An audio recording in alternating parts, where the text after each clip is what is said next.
আসসালামু আলাইকুম প্রিয় বন্ধুরা, আশা করি সকলে অনেক ভালো আছেন। আজকে আসছিলাম একটু চৌরাস্তা চিতল পিঠা খাইতে।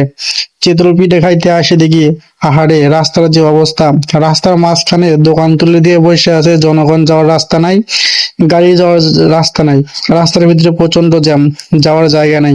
তো আমরা যাইতেছি একটু চিতল পিঠা খাইতে, ভাই যে রাস্তা পার হবো এই সুযোগটাও পাচ্ছি না, এত জ্যাম রাস্তার ভিতরে দোকান দিয়ে আছে, জনগণ যাওয়ার জায়গা পাচ্ছে না। পুলিশ আসলে দোকান সরে ফেলায়, আর যখন পুলিশ চলে যায় আবার নতুন করে তারা আবার দোকান দেয়।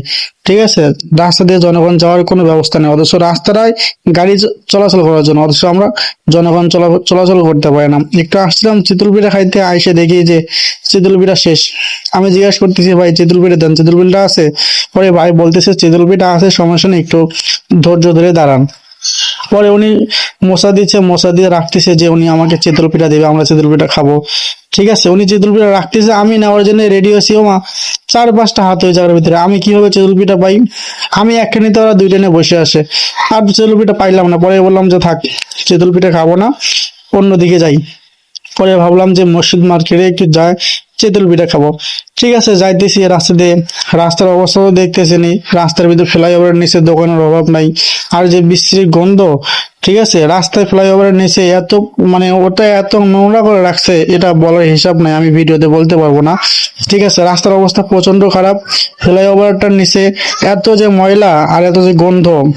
ঠিক আছে, এরা আপনি ভাবতে পারবেন না, যখন যাবেন কিংবা যারা যায় তারা অবশ্যই বুঝবে যে আসলে চৌরাস্তা ফ্লাইওভারের নিচে কি অবস্থা, ময়লার অভাব নাই। তো আমরা যাইতেছি, রাস্তা পার হয়ে যাচ্ছি, যে আমরা একটু চিতল পিঠা খাবো। যে চিতল পিঠার জন্য বের হয়ে আসলে 40 টাকার ভাড়া দিয়ে চৌরাস্তায় আসছি, চিতল পিঠা খাবো। চিতল পিঠা খাওয়ার জন্য চলে যাচ্ছি, দেখি আজকে চিতল পিঠা খাইতে পারি কিনা। অনেক আশা নিয়ে বেরোছি চিতল পিঠা খাওয়ার জন্য। তো আমাদের হাতের সাইডে চিতল পিঠার দোকান ছিল, দোকানদারে যা জিজ্ঞেস করলাম, ভাই চিতল পিঠা কত করে? তো ওনারা বললো যে 10 টাকা করে। তো আমরা চিতল পিঠার যে ভাই ভর্তা, ভর্তা দেখে তো মাথা নষ্ট, 14-15 প্রকার ভর্তার আইটেম। ঠিক আছে, আমার চিতল পিঠা দিয়ে আমার সবচেয়ে বেশি ইন্টারেস্ট লাগে চিতল পিঠা সরিষা ভর্তা দিয়ে, সেই টেস্ট, মানে কার কাছে কেমন লাগে একটু সবাই জানিয়ে যাবেন। কিন্তু আমার কাছে অনেক মজা লাগে চিতল পিঠা আর সরিষা ভর্তা, ধনে ভর্তা, আমার কাছে অনেক ইন্টারেস্ট। তো আমরা দুইজন খাচ্ছি, তো বেশি খাইতে পারি নাই, দুইজনের তিনটা তিনটা করে 6টা চিতল পিঠা খাইছি। খাওয়ার পরে যে ঝাল লাগছে কি করবো, পরে সাইড থেকে ঠান্ডা পানি নিয়ে খেলাম। কিন্তু চিতল পিঠাটা আজকে আমার কাছে সেই লাগছে, কার কাছে কেমন লাগলো সবাই অবশ্য জানিয়ে যাবেন।